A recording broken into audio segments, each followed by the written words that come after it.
Mga kababayan, ito na naman po tayo ngayon. Meron na naman po tayong reaksyonan na natatawa po ako mga kababayan. Ito na naman po ang inyong lingkod na si Kent, ang mambubuljak at mangbabara sa mga DDS na bobo na nakamunggo lang ang kalaki ng utak, kapiranggot.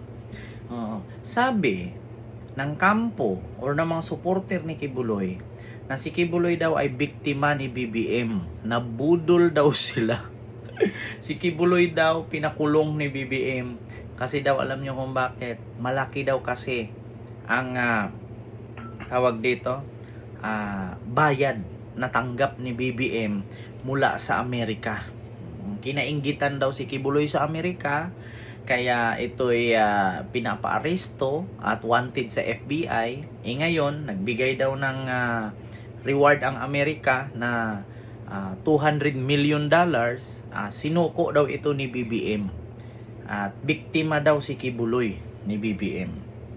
Ngayon, actually mga DDS, saan nyo po ba talaga nilagay ang mga utak ninyo? Hindi ba kayo sa totoo lang nakapag-aral ba kayo or kulang lang kayo sa kain? Isipin nyo, paano nangyari na si Kibuloy ay biktima ni BBM na kung saan si Kibuloy kaya po siya ay nakulong kasi ang dami po niyang nilabag sa batas. Una na doon niya, ginawa niyang parausan yung mga kababaihan na mga minor de edad, diba?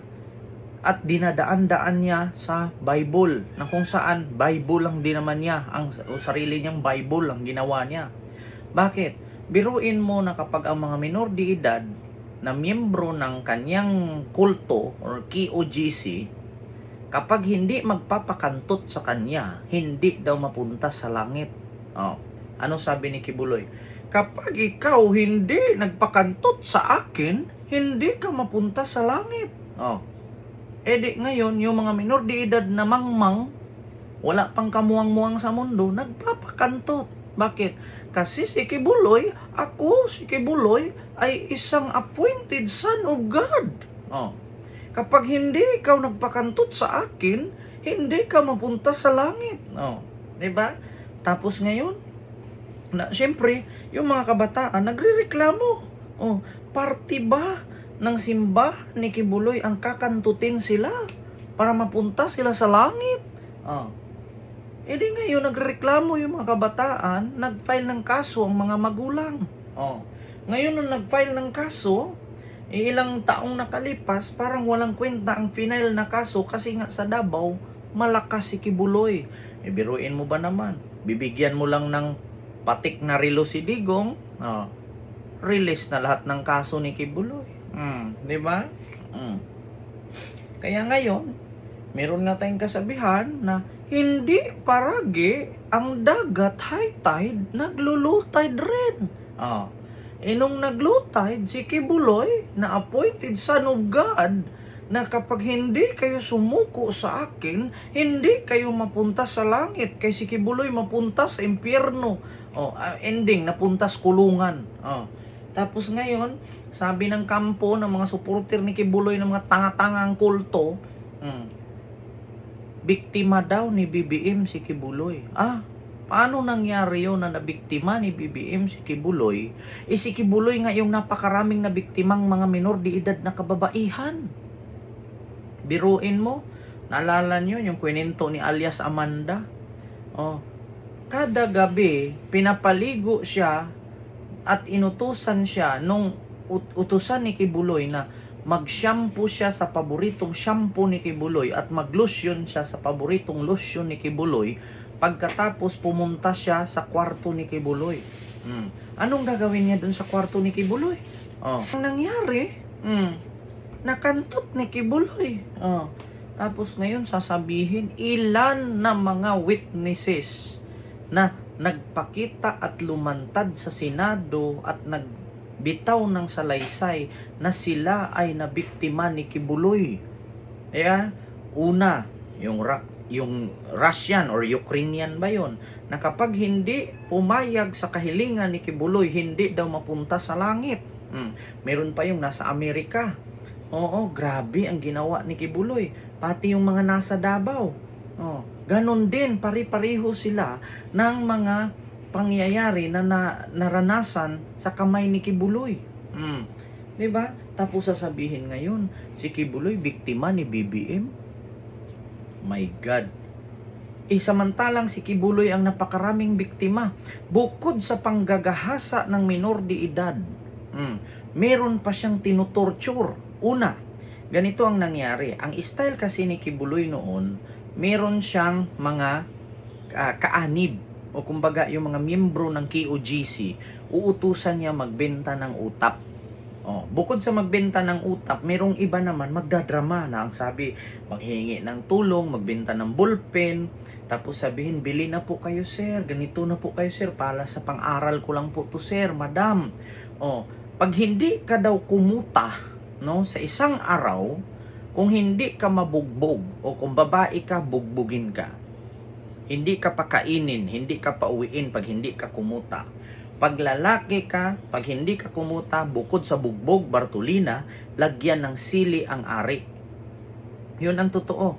Nilalagyan ng sili ang ari, nilalagyan ng sili ang mata, kinukuryente, ganun kahagupit. Di ba? Ganun kasalbahe itong style ni Kibulok.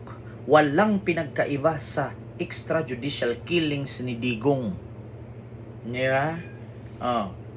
Kaya naman pala yumayaman. Biruin nyo ba naman, bawat isang miyembro, lalo pag OFW, ang quota mo 500,000 a month. Kaya yung isang OFW na nakabase sa Singapore, hindi na daw niya alam yung naipundar niya bilang worker or bilang OFW sa Singapore, nabenta niya na yung bahay. Biruin nyo ba naman ang quota niya, kalahating milyon or 500,000 na kung saan nakakota or nakatoka sa kanya ang panggasolina ng private plane ni Kibuloy. Tapos ngayon sasabihin si Kibuloy biktima ni BBM. Wa ka malipong, hindi ka ba nahilo Kibuloy? Grabe si Kibuloy. At hindi din po natin masisi ang mga Pilipino kung bakit nagkaganyan sila kay Kibuloy, kasi nga syempre, kung ikaw negosyante, gagawa ka ng advertisement para mabenta yung produkto na ibibenta mo. Ganun ang style ni Kibuloy.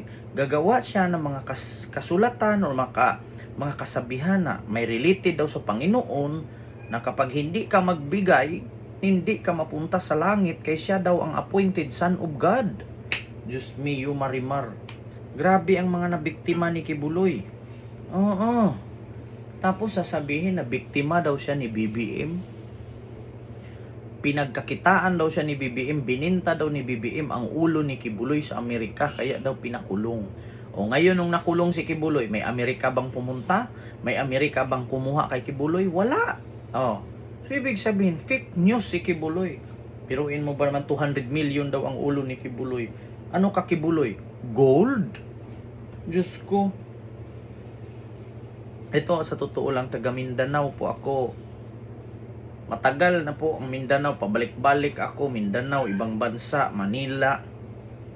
Never ko pong nakilala yan si Kibuloy. Nakilala ko lang yan nung presidente si Digong na may ganyan palang relihiyon. Ang kilala lang sa amin, Iglesia ni Cristo, Katoliko, Born Again, Baptist, Mormons, Saksi ni Jehovah, at iilan pa, pero wala akong kilalang KOGC or Kingdom of Jesus Christ. Di ko kilala yan. Meron doon, Iglesia Independente, mga ganun-ganun, binibulin, Islam, ganun. Pero yung kay Kibuloy, hindi po kilala yung kay Kibuloy. Nang sabi niya, miyembro daw niya 7 million. Pag hanapin mo man sa Philippine Statistic about church, hindi po rehistrado at hindi po nakapangalan doon yung ano ni Kibuloy, simbahan, at hindi po umabot ng 7 million. Naniniwala po ako na 7 million ay ang Iglesia ni Cristo. So yun lang mga kababayan, Luzon, Visayas at Mindanao. Bago po ako mag-end, nagtaka lang din po ako, bakit halos lahat ng kaibigan ng mga Duterte puro buang? Diba? Mga buang. So yun lang, maraming salamat and see you next vlog. God first. Thank you.